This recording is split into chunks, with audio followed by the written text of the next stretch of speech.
Namaste friends, I hope you are doing well and finding this series useful to learn and understand more about India as a system of governance. Let us take 10 more questions to continue to do that. As always, keep your copy of the Constitution alongside. For best learning, I recommend you pause the video after each question is displayed and mark your own answer in maximum 1 minute. If need be, then you open your book quickly to refer and only then proceed to listen. This will improve your understanding, memory as well as revision power. You can get all these questions at one place as a quiz and in PDF on the Telegram channel, the link of which is in the description of the video. And do keep following the parallel silent quiz running through the pictures on the slides on the right hand side. All the pictures here have some relation to the question. So if you really wish to improve interlinking skills, ensure you are able to see the link for all of them. I would say pause wherever required to think. Use these videos not just to get information but also to improve your thinking speed and abilities. Alright, so let's see the first question. Recently, guillotine has been in the news. What is the meaning when guillotine is applied in the house? Well, I'm sure a lot of you actually know the meaning of guillotine, but looking at the performance and let me tell you, this is a very straightforward question that what does this mean? That's all. And the biggest confusion I see what people have with the idea thinking that guillotine is only regarding the budget procedure when the demands on the last day they're all put to vote simultaneously. So see, they are not deemed to be passed. It still has to go for vote, right? The debate is brought to close by majority decision of the House, even if members remain to speak. No, there is no decision of the House, right? It is the decision ultimately of the chairperson. So essentially, let's not waste time unnecessarily here. It simply is a procedure where the chairperson puts all the outstanding questions. Now, it could be related to budget, it could be any voting on any motion and resolution, which is in the business of the House, on expiry of the allotted discussion time, right? Mostly it is popular in the sense of the budget procedure, but it's a procedure of the House which can be used for any other kind of, it is used for, many other discussions as well. So never get confused. As I always say, I recommend again that focus on the basics. Try and understand the meaning of every concept that is coming here. We are already at 211th question and I still don't see people improving. Anyway, so on the right you see that's the actual guillotine from the French Revolution. It was used to give death penalty by severing the head of the person from the torso. I'm sure you know King Louis XVI was executed by guillotine after conviction by the National Assembly in 1793, and that was the last of the monarchy in France. Okay, next question is which of the following would result in the dissolution of the Council of Ministers of the state? Okay. Resignation of CM, they all swim together, sing together. So CM goes, they all go. So this is definitely their national emergency declared in the state. National emergency, that is your Article 352, that has no relation as such with the Council of Ministers in the. I mean, it will not necessarily happen that way. But there could be special situations where center can give directions, and if the direction is not followed, they may be dismissed. But as such, there is nothing direct here. Ultimately, even in that case, it has to come through the third route, that is the president's rule. So president's rule itself means that the president has taken over the administration and the president dismisses the State Council of Ministers, and that dismissal is nothing but resulting into the dissolution of the Council of Ministers. So essentially 1 and 3 should be the correct answer here, and a good number of you got it right, so I'm not that unhappy this one. Next question is, as per the report of the 15th Finance Commission, which came at the end of 2019, which of these are the only 3 states? So in a way I'm actually trying to ensure that you know some of these things. These are the only 3 states which have a revenue surplus in India without any devolution from the center during the financial year 2021. I hope you know that the 15th Finance Commission has submitted its interim report for the year 2021. And later in 2020, this year, they will submit a report for the next 5 years, that is from 2021 to 2026. It had recommended in 2020-21 41% of the share for the states, okay, and that is actually 1% less than the 14th FC recommendations, which had recommended 42%. And this reduction is primarily because now Ladakh has become a UT and it will come under the union budget, right? And just to tell you a little more how these financial devolutions work, without any center's devolution of funds, whether it is the tax devolution or grants in aid, there may be a deficit or a surplus of the state already. So there are 3 states which have a surplus. Just 3 states have a surplus, rest all the states have a deficit. Okay, then on top of this, what happens is that the center will devolve the taxes. Okay, so tax devolution will take place. And let me tell you also that this tax devolution is not charity. This is not center's largesse to the state. This is constitutionally considered as a state's money. It was with center, now it's coming back to the state. So it is actually the right of the state to have this money. So even after this devolution takes place, there may be some states with a deficit, and as you can expect, many states will go into surplus. Now those states which remain to be in deficit, then comes the concept of grants in aid for the revenue deficit, right? So roughly about half of the states remain in deficit even after the tax devolution. So make sure you understand these concepts. I can't teach you here so easily. Then after this, there are other grants in aid also, right? For example, special grants are there, or sectoral grants and performance-based incentives are there. Grants for local bodies are there. But essentially, this is the basic design of the distribution of money. Anyway, so you should know that the 3 states which have the revenue surplus here is Gujarat, Maharashtra and Telangana. So 1/4 of you got it right. But anyway, this was mainly to educate you rather than to test you here. But these are the things you should be very, very clear in your head and understand them. Okay, let's go to the next question, and that is, which of the following statements is or are correct regarding the Union Council of Ministers? Now, that is actually perhaps, I believe, the worst performance on any question. And even though this is simple, but I put it there because I know people generally don't focus so much. So I know where the problem was. It was in the first statement itself. A minister who is not a member of any of the houses of the parliament shall get elected. Now, why they shall get elected? That's not necessary. The condition is they shall become a member of the house. Now, that could be elected. That is one method, or that could be nominated also. The same discussion that has been happening in Maharashtra regarding Mr. Thackeray coming from as a nominated member of the house, right? So it's not necessarily they have to get elected; they can be nominated also. Okay. Anyway, so within 6 months, that's all fine. So the first statement actually is wrong for you. Then it says there is no ground provided in the Constitution of India for removal of a minister. Absolutely correct. There is no ground. It is all the pleasure of the president. Okay, it is all the pleasure of the president. Which is essentially the pleasure of the Prime Minister or the Chief Minister. Then the third statement says a Minister of State is individually responsible to the concerned Cabinet Minister. Absolutely wrong. Why will they be responsible to their concerned Cabinet Minister? They are still individually responsible to the President of India. The appointing authority is the President of India, right? So the third statement is also wrong. All right. I hope you learned something and you are not confused anymore. Okay. We need to perform very well on these kind of questions, which are most essential for a civil servant from their understanding of the government of their own country and the government they will be serving when they get selected. All right. So the next question we have is, what do you understand by a starred question in Parliament of India? This is not a question I really want to discuss. I'm sure you all know the basics. I thought I'll just give you some quick pictorial statistics and how things are happening.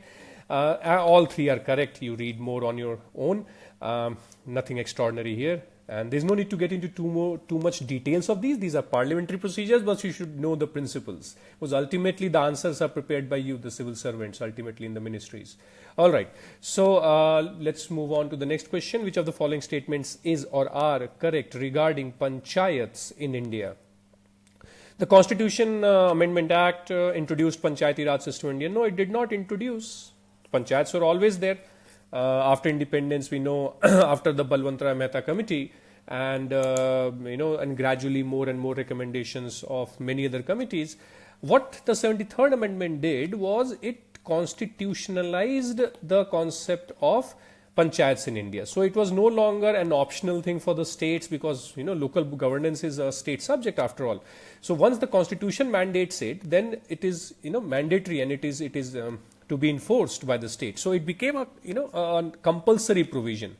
So that is what it did. It did not introduce the Panchayati Raj system. The second one says the constitution provides for minimum 1/3 reservation of the seats to be filled by direct election in the parliament.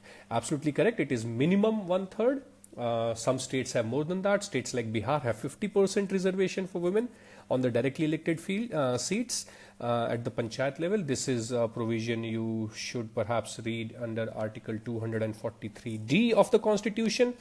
So actually only the second statement is correct here. So let's move on to the next question. Oh wow, I mean the performance hasn't that great.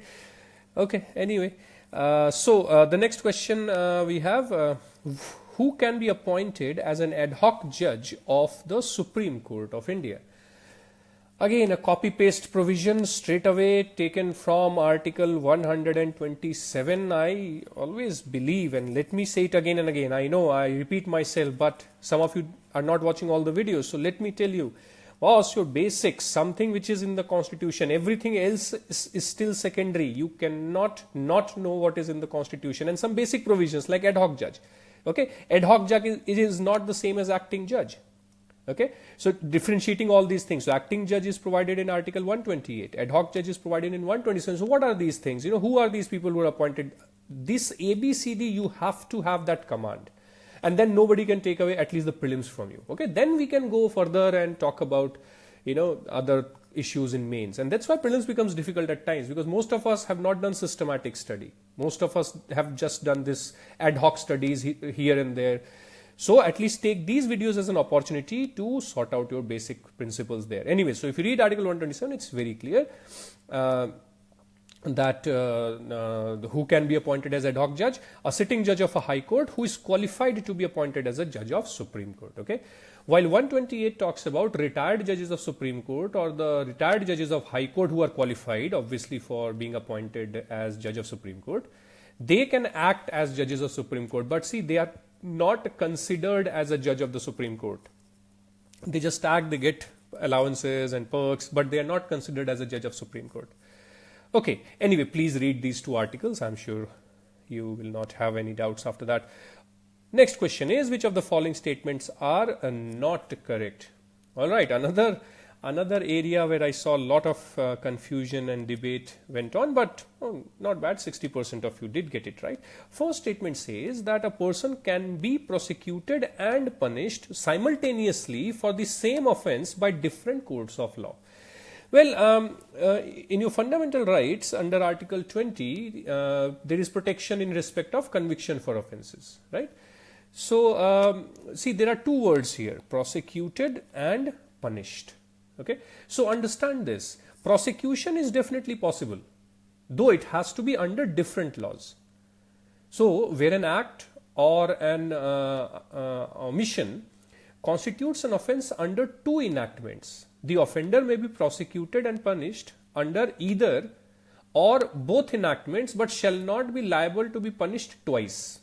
Okay, for the same offence. Okay. Further, I see a lot of people start giving arguments that there may be a civil side of the case and hence we can have a separate judgment of compensation, etc. Now see, this is where we all must read the questions very carefully. The word prosecution itself should make it clear to you that what is being referred to is a criminal trial and not a civil proceeding. Okay, and in any case, even if you prosecute and undertake a proceeding separately, these are two different laws under which it will be done. Okay, but the punishment cannot be, the sentencing has to be only one. Okay, these are some essential understanding for all of us as citizens. So as civil servants and civil service aspirants, we have to be on top of these things. Okay, so anyway, the first statement is not correct and hence the correct answer. Second says a person accused of an offence cannot be compelled to be a witness against themselves. Yeah, I mean, this is a correct statement. This is again provided in the same Article 20. So this is not a correct answer to the question, even though the statement is correct. Then retrospective amendment to civil and criminal law can be made in extreme cases to punish an offender. Absolutely wrong. You can do that in civil cases, but in criminal cases, you cannot do that. It's a very clear statement that a person can only be tried and punished. A person can only be punished only for the law that was in force at the time of the commission of that crime, right? So this is actually a correct answer to the question. So 1 and 3 should be treated as correct here.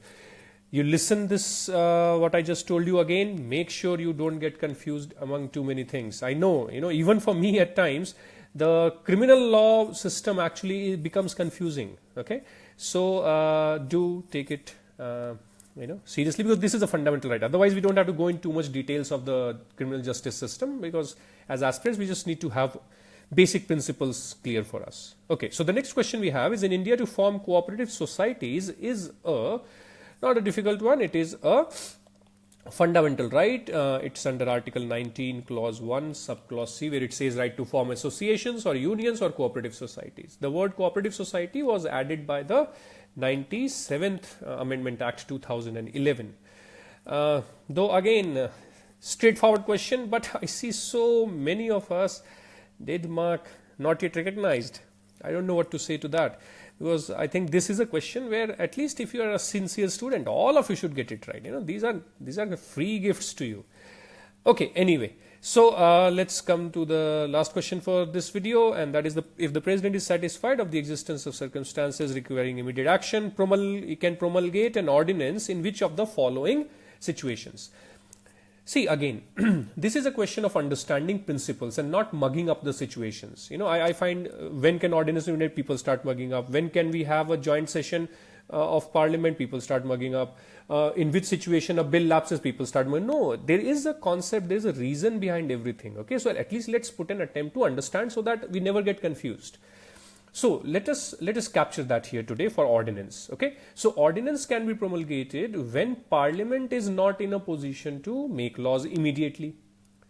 That is the basic idea behind ordinance anyway. So that essentially means that except when both houses are in session, every other occasion the president can promulgate, right? So the only time Parliament can consider making a law immediately is when both houses are in session.